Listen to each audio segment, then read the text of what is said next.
Bueno, pues es motivo de gran alegría, de dicha, y atesoro mucho desde mi corazón la presencia de ustedes en esta actividad académica.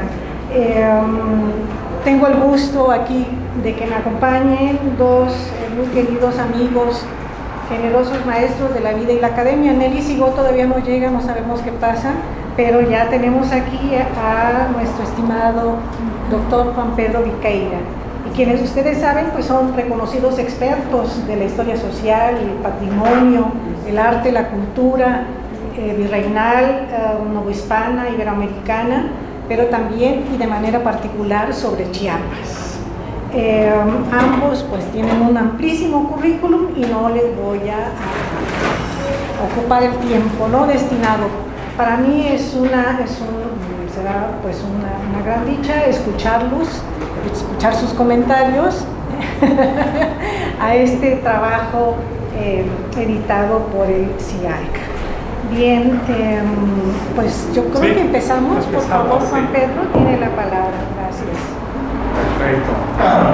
Pues para mí la aparición de este libro significó una gran alegría, no solo por la calidad del libro y la belleza de sus imágenes, sino también por razones muy personales, porque pues este libro es para mí un recuerdo de de 4 viajes maravillosos, de 4 recorridos que hicimos por Chiapas con la compañía de Magdalena Vences.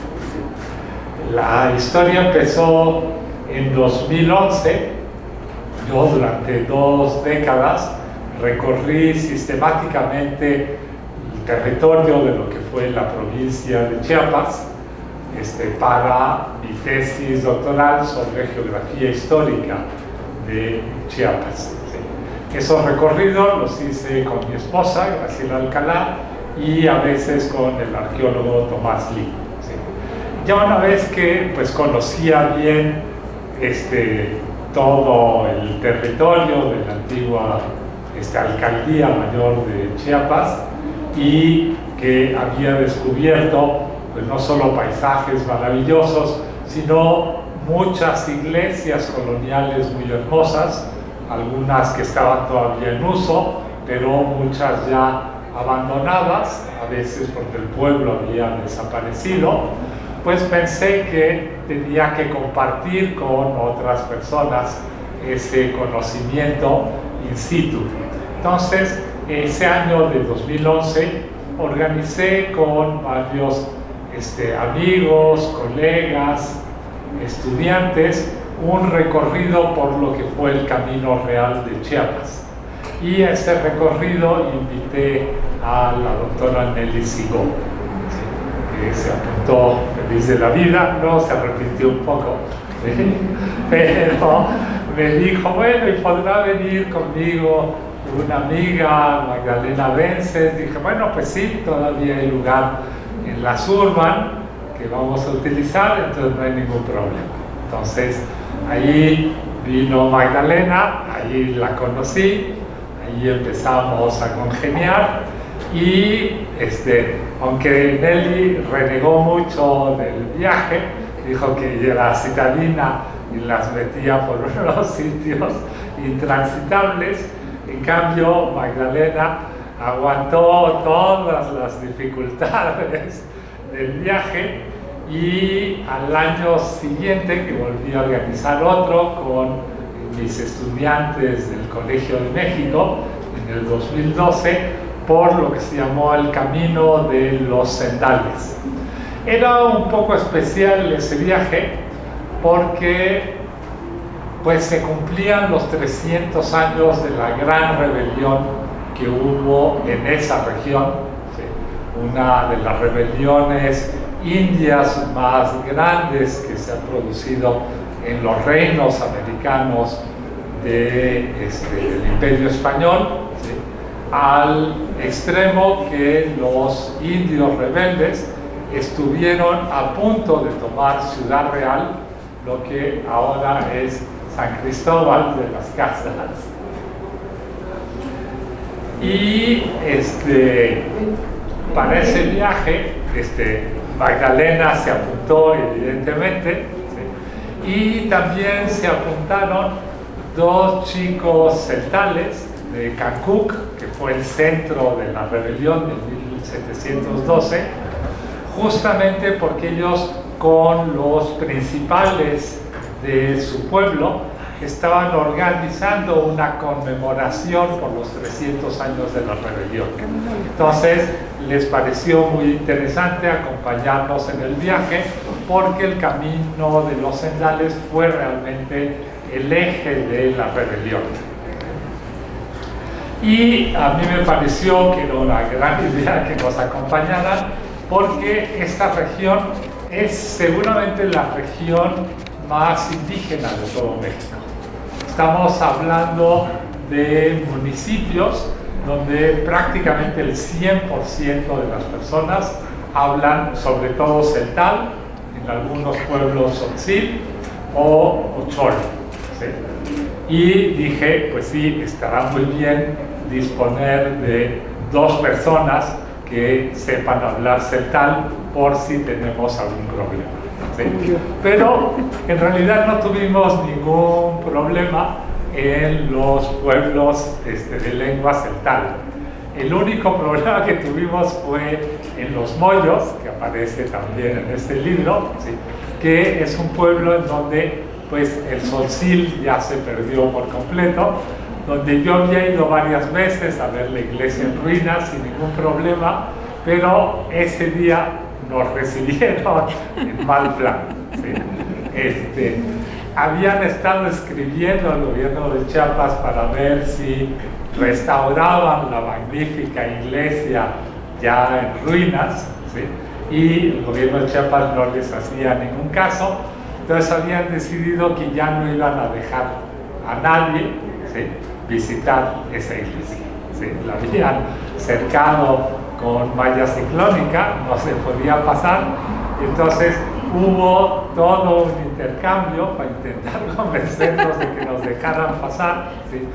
Y finalmente fueron estos jóvenes historiadores celtales los que encontraron los argumentos para convencer a los de Los Moyos, ¿sí? Les echaron un rollo bellísimo sobre que éramos los que conocíamos la historia de Chiapas, los que podíamos transmitirla, no sé qué. Entonces hubo una negociación muy graciosa, ¿sí? En donde finalmente se acordó que los acompañantes del grupo, es decir, todos menos yo, podían pasar a visitar la iglesia, mientras yo les contaba a todos los varones que se habían juntado, y algunas mujeres, ¿sí? La historia de Los Moyos.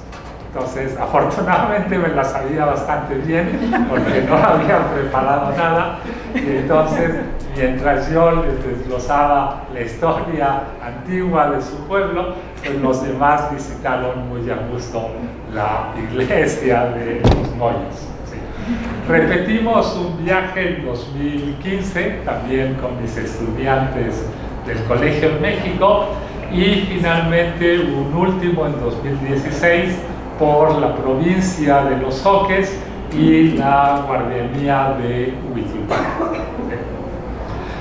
Y en esos viajes pues salió el comentario que le hice a Magdalena de que cuando yo había estado en el archivo de Indias había topado con un inventario de todas las imágenes religiosas de los pueblos de los sendales. Esto tiene una explicación. Cuando arranca la rebelión de 1712, que tiene su centro en el pueblo de Cancuc, los dirigentes de la rebelión invitan a otros pueblos a sumarse a la rebelión y les piden que lleven todas sus imágenes, ¿sí? Y sus cruces mangas a Cancuc, ¿sí?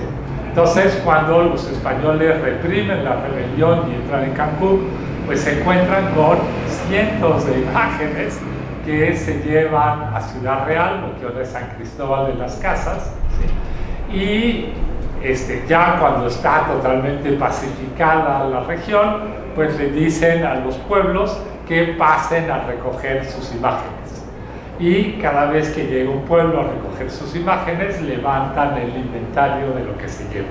Entonces, lo que a mí me sorprendió es que pues, se veía que las iglesias eran muy ricas en aquel entonces. Se hablaba de órganos, los pequeños órganos positivos, y había muchas imágenes en cada iglesia. Entonces dije, pues esto parece un documento muy interesante, le voy a sacar fotocopias, pero la verdad es que no sabía qué hacer con ese documento.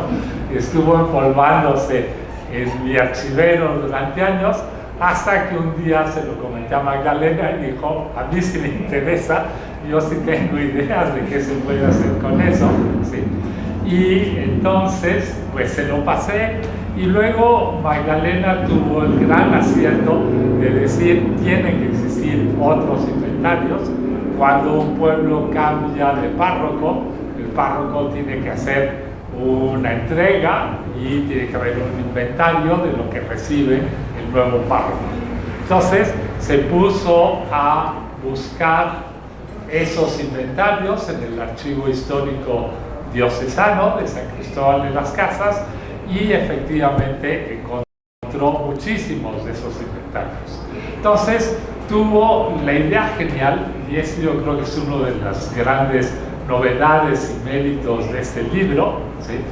De estudiar no solo la arquitectura de las iglesias, sino reconstruir lo que había dentro de las iglesias en a lo largo, digamos, de parte del 18 y del 19. ¿Sí? Y fue así como produjo este bellísimo libro, ¿sí? Donde pues aprovechó lo que vio durante el viaje a los Sendales y al viaje de los Zoques, ¿sí? Donde tomó muchísimas fotografías que están incluidas en este libro con una reproducción de buena calidad, ¿sí? Y pues sí, el libro incluye los Sendales y la guardería de Huitupán.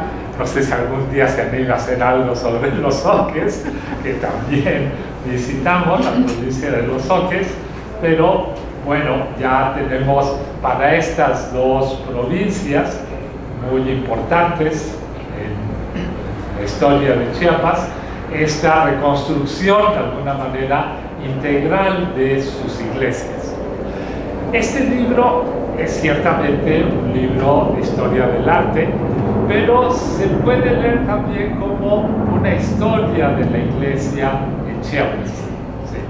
Porque cuando Magdalena va reconstruyendo para los pueblos de los Sendales que eligió lo que había al interior de sus iglesias, pues uno va viendo la lenta decadencia y marginación de esta región, como el ajuar de las iglesias se va empobreciendo progresivamente, ¿sí? Como esta provincia de los Sendales pasó de ser un partido muy codiciado, estaba casi todo en manos del clero de los dominicos que administraban esas doctrinas, y los seculares presionaban para ser ellos quienes ocuparan las parroquias de los Sendales, ¿sí?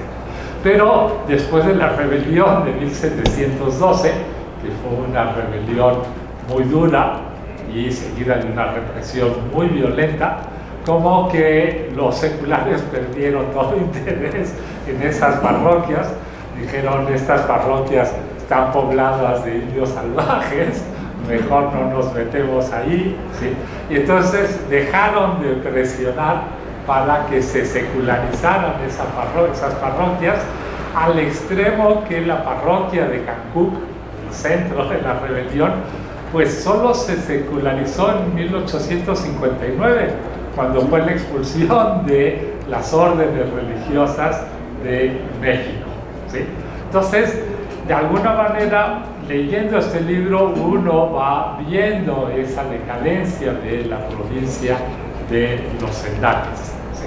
Lo mismo pasa un poco con las iglesias de la guardianía de Huitilupán, que estuvo a cargo de los franciscanos, que construyeron un inmenso convento con su iglesia adjunta en Asunción, Huitilupán, del cual desgraciadamente pues quedan apenas unas cuantas piedras, algún muro, pero realmente lo que queda es mínimo.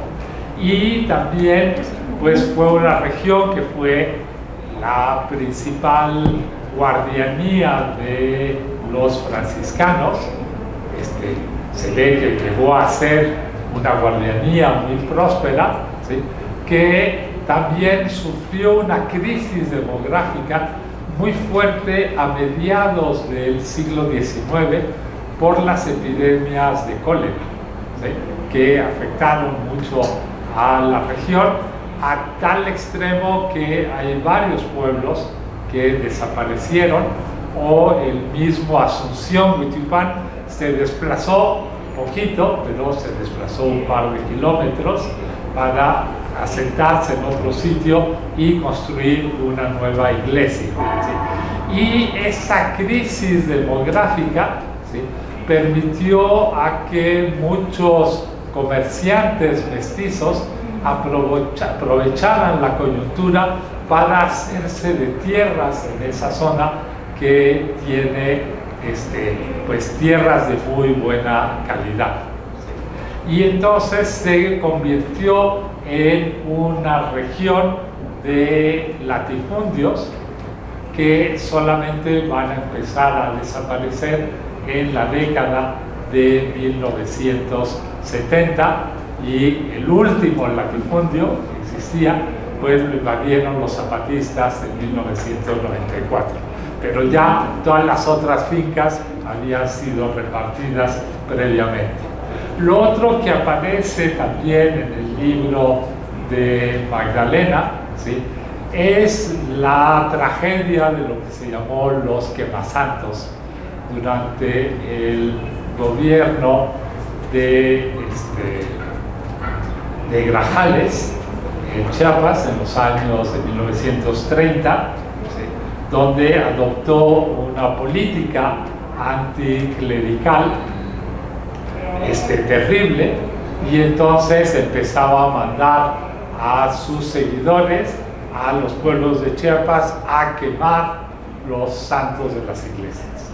Por eso se les conoció como los quemasantos, y pues solo algunos pueblos se enteraron de lo que estaba pasando y escondieron sus santos en cuevas, y gracias a eso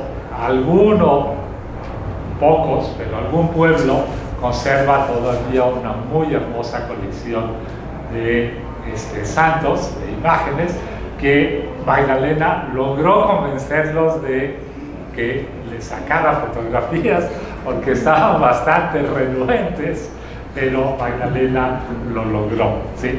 Entonces, pues este libro, además de estas anécdotas que les he contado, pues para mí, sin ser especialista, pero me parece que abre un nuevo camino en la historia del arte eclesiástico al conjuntar el análisis de la arquitectura con el análisis de los ajuares que fueron teniendo esas iglesias a lo largo del tiempo.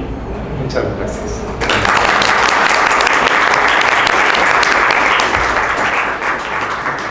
Muchas gracias, Juan Pedro. Bueno, ahora le quiero dar la palabra a mi querida amiga Nelly Sigó. Muchísimas gracias, Nelly, que vienes desde Zamora, aunque llegaste previamente, pero bueno, de todo corazón valoro mucho tu presencia y tus valiosos comentarios.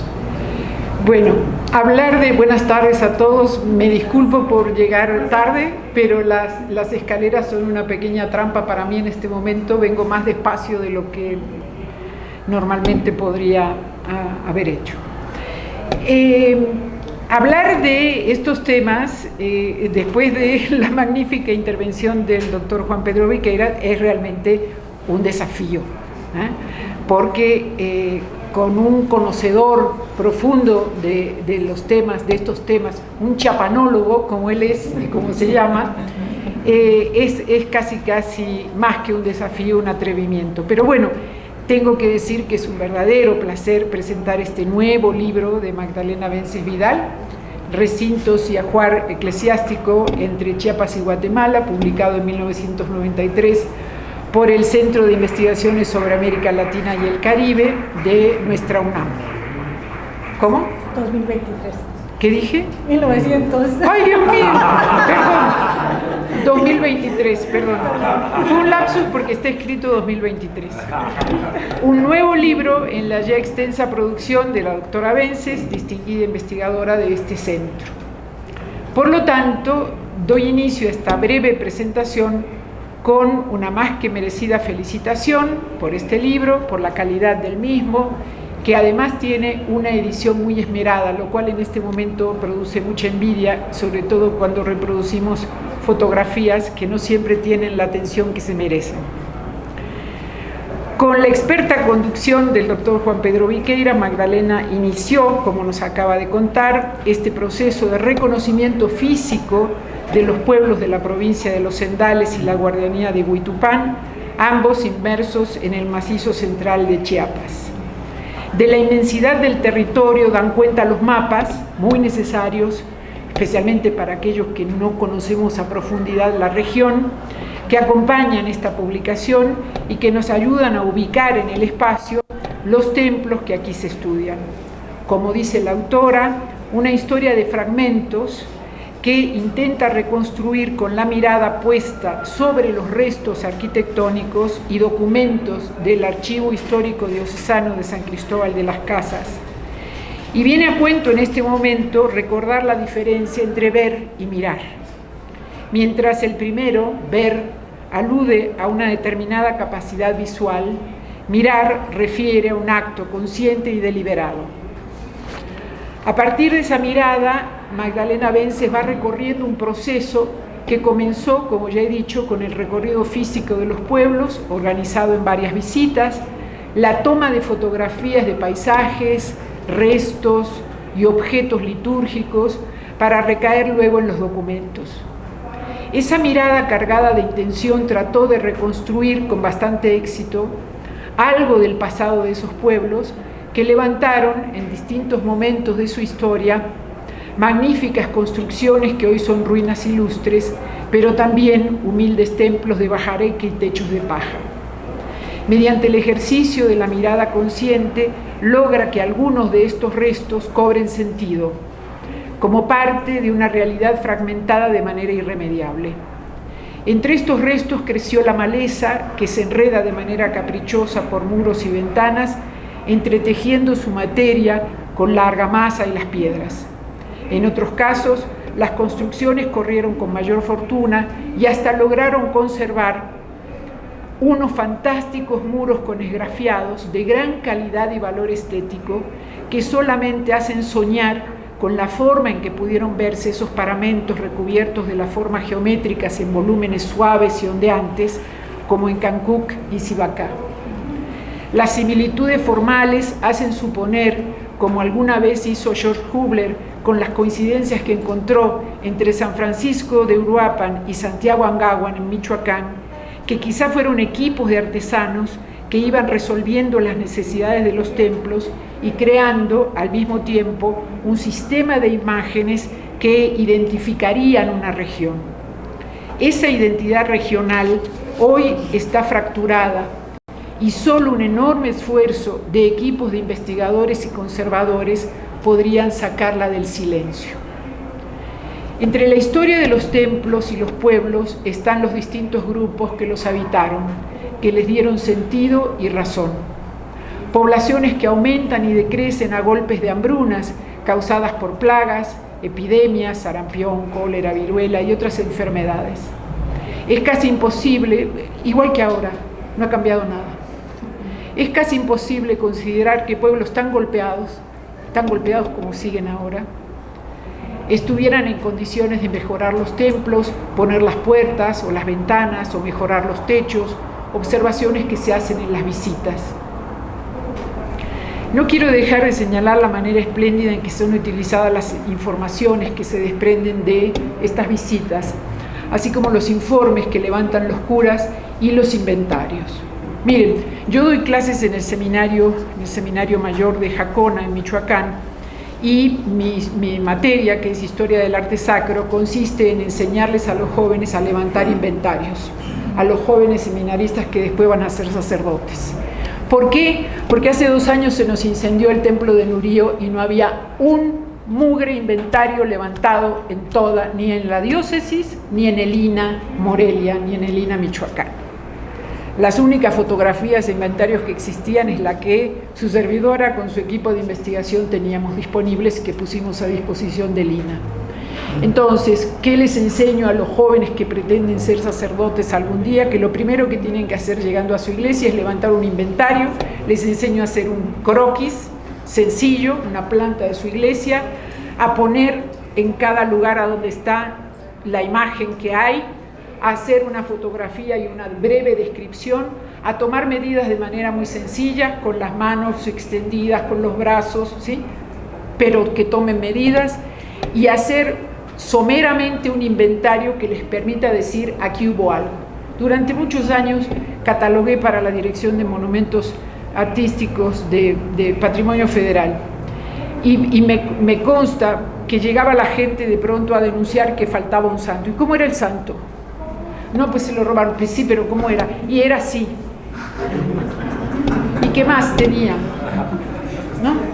Entonces, ahora que es tan fácil con un teléfono celular sacar fotografías, los sacerdotes tienen la obligación de levantar un inventario al recibir su iglesia y tienen la obligación de entregarle el inventario a la diócesis y al sacerdote que entra. Solamente así dejaremos de ver que el arte sacro es un juguete para coleccionistas y para los saqueadores. No voy a extenderme mucho en esto, pero sí me parece importante ver que esta idea de levantar inventarios y estos informes revelan también un problema que está ahí. Estoy abreviando porque no viene al cuento, una incomprensión larga, muy larga, entre la Iglesia y los grupos sociales a donde tuvieron que llegar desde el siglo XVI en adelante. Estas quejas que hacen algunos curas que dicen, es que entran los indios, y esto es de creo que 1878, imagínense, bien largo el siglo XIX, y dice, entran y bailan y cantan frente a la imagen, la misma queja que hacían frente a la imagen de Guadalupe los curas en el santuario en el siglo XVI. No podemos contener a los indios, entran y danzan y bailan y no podemos detenerlos. La misma incomprensión. ¿De qué nos habla esta incomprensión? De una interrupción en algún momento de algo que se tendría que haber tejido, de un diálogo que se tendría que haber entretejido, de un respeto en distintas maneras de ver las cosas, la cultura, el mundo, de una nueva cosmovisión que no conocían pero que no supieron respetar, y de nuevos grupos que expresan su alegría, su religiosidad, danzando, bailando, cantando, ¿sí? De una manera distinta como se estaba acostumbrado en Europa posiblemente. Esa falta de respeto y esa incomprensión se ve en estos documentos que Magdalena nos regala, ¿sí? y que realmente me parecen maravillosos.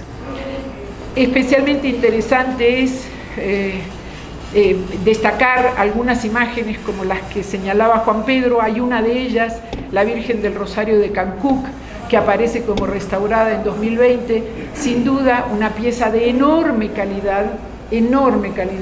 No vamos a discutir ahora sobre la intervención, porque está aquí mi ahijada presente, que es restauradora, y por lo tanto no voy a hacer ninguna crítica sobre el tema, pero tiene una corona de plata que Magdalena observa, y concuerdo absolutamente con ella, que es una pieza de finales del siglo XVI y que es espléndida. Vamos a ver cuánto dura ahí. Y no estoy echándole la sal, es que así pasa.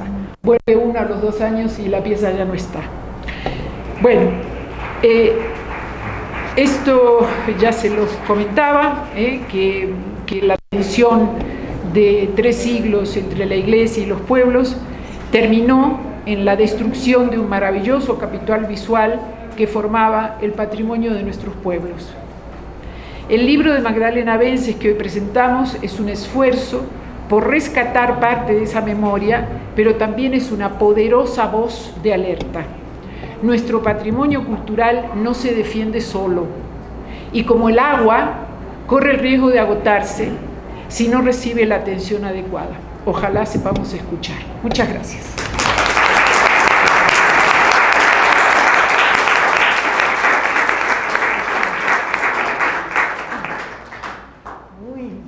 Qué reto ante 2 presentadores magnificentes.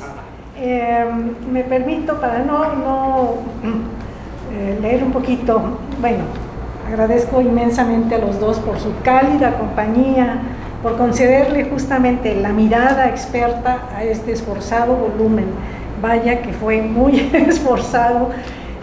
Y me encantan las observaciones, Nelly, tus comentarios despejan pues obviamente otros canales de comprensión, de interacción de estos espacios construidos y revestidos, y efectivamente quizá, bueno, acentuar más que se trata de un lenguaje regional. Sí. Eso es, pero indiscutible, sí. ¿no? Sí.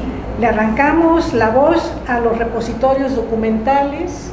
Tú justamente hablaba yo al principio de la presentación general, que son 2 expertos ustedes en historia del arte, en defensa del patrimonio, en conservación del patrimonio y en muchas otras cosas más, incluyendo a Chiapas. Juan Pedro, querido, muchas gracias por esta amena presentación y profunda con tu gran conocimiento de la región. Sin tu guía yo me habría perdido entre las poblaciones de los valles intramontanos, del macizo central, ¿no? Sí, la verdad, entre sus lenguas, sus peculiaridades de la administración eclesiástica, ¿no? Realmente pues atesoro las enseñanzas del doctor Viqueira y espero haberle hecho justicia, ¿no?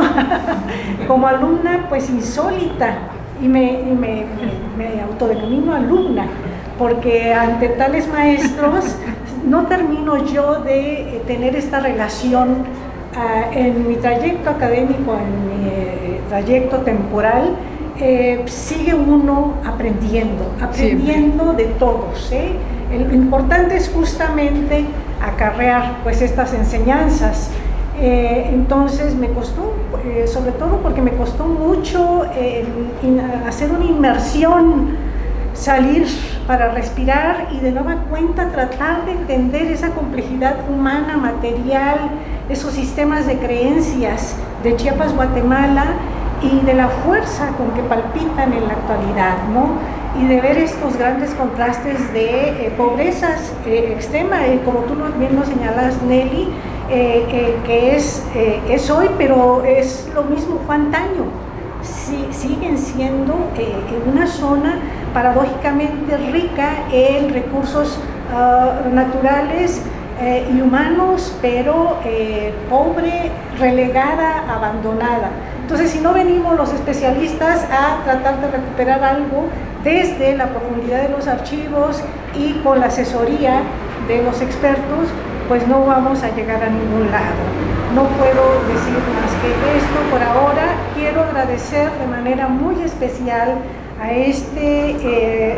sobre este hermoso libro, y brindo pues un reconocimiento muy especial, mi gratitud inmensa al director que ya acaba de concluir su administración, el maestro en historia Rubén Ruiz Guerra, porque sin su apoyo incondicional me dijo, ¿tú qué quieres? Le digo, pues yo lo que quiero es un libro con imágenes a color, porque las fotografías tienen que conocer lo que yo fui a conocer allá, en condiciones muy complejas, ¿no? Caminar, los moscos, las garrapatas, todos los inconvenientes que hubiera, el transporte, etcétera.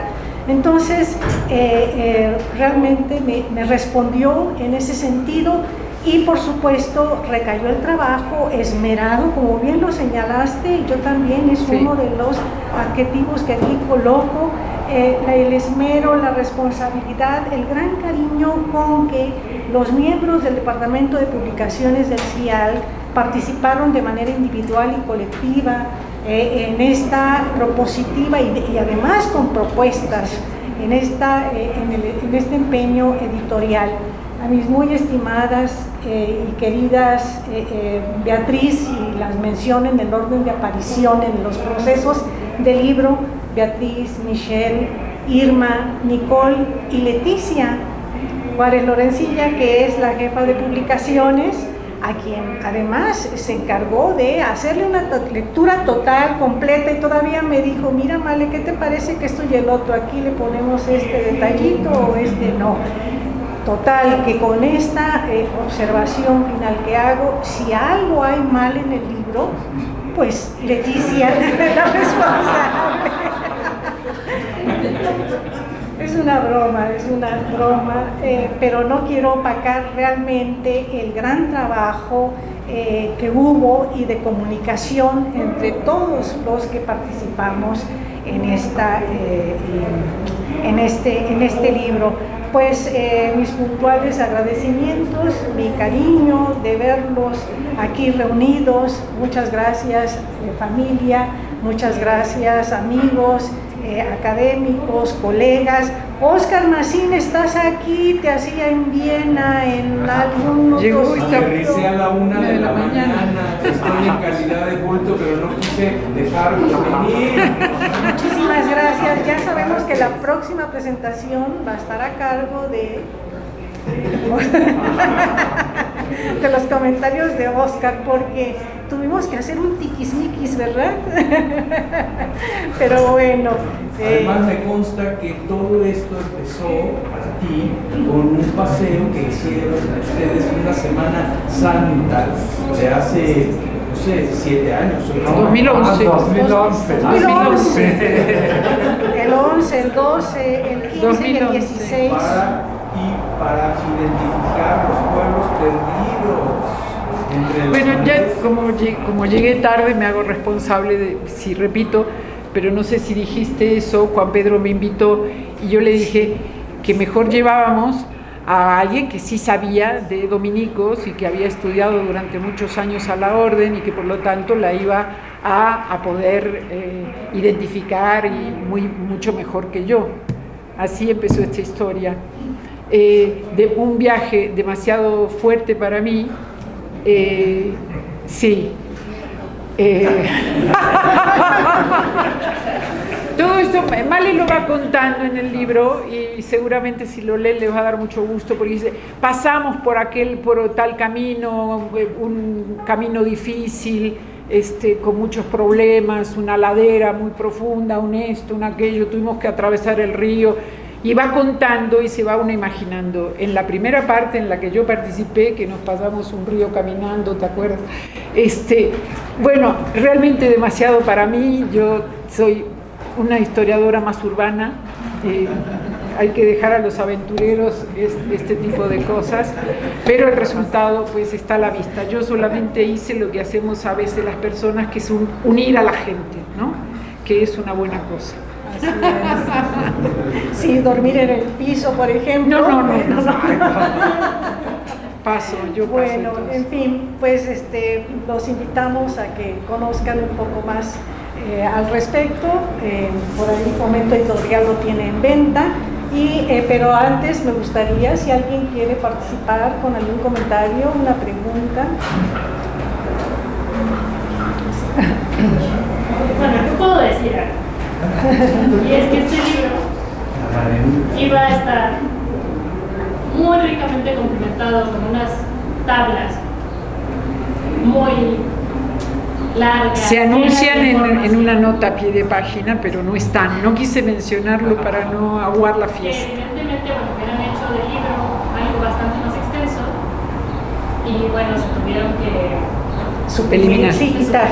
pero bueno, que ese fue un trabajo pues de organizar la información y que hay que destacar también como parte del proceso de la creación del libro, que no esté ahí en el cuerpo.